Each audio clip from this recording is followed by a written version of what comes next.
Et quand on parle aussi des effets néfastes du changement climatique, l'Afrique est victime en quelque sorte, parce que nous subissons les effets néfastes du changement climatique. Quand on parle de désertification, c'est l'Afrique. Quand on parle de l'inondation, c'est l'Afrique. Quand on parle de l'avancée des dunes de sable, c'est l'Afrique. Quand on parle de l'érosion côtière, c'est l'Afrique. Donc tous ces obstacles, tous ces aspects sont importants.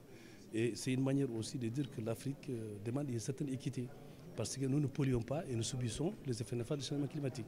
Les problèmes de financement d'importants projets tels que les projets du Sahel, les projets qui sont relatifs donc aux pays côtiers.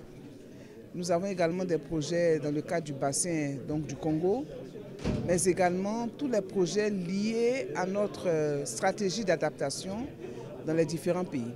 Et vous savez que les problèmes liés au financement sont les problèmes clés, n'est-ce pas? La problématique donc des changements climatiques relativement donc à nos politiques de mise en œuvre a un coût. Et le coût est très important. Nos pays n'ont pas la capacité de supporter ces coûts. On se rend compte que dans les négociations, certains aspects comme le financement n'évoluent pas au même rythme que les autres. Donc c'est une priorité pour l'Afrique pour que tous les points qui sont des priorités, toutes les thématiques qui sont des priorités pour l'Afrique puissent suivre le même rythme. Donc le groupe africain est venu présenter aux ministres et aux chefs des délégations le point des négociations. Il y a aussi la question de l'adaptation qui est une question capitale pour les pays africains. Ce sont les pays africains qui ont combattu pour que l'adaptation puisse faire partie de l'accord de Paris. Nous avons les questions liées à l'adaptation, à l'atténuation, au renforcement des capacités, au transfert des technologies, à la transparence. Mais nous sommes d'avis que toutes ces questions ne sont pas perçues de la même manière, aussi bien par les pays africains qui subissent les effets des changements climatiques et les pays développés qui en sont responsables.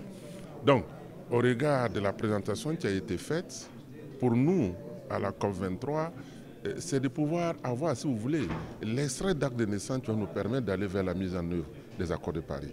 Il faudrait que nous arrivions à nous entendre sur les décrets d'application ainsi que les arrêtés de l'ensemble des compartiments pour que, à la COP 24, nous puissions aller à un accord définitif de la mise en œuvre de l'accord de Paris qui va jeter les bases de sa mise en œuvre. Je pense que c'est l'objectif de bord. Il s'agit de voir en fait comment aller vers les décrets d'application pour qu'on puisse opérationnaliser l'accord de Paris. Alors, donc, il ne s'agit pas de renégocier quelque chose, il s'agit de voir quelle est la feuille de route pour aller vers l'opérationnalisation.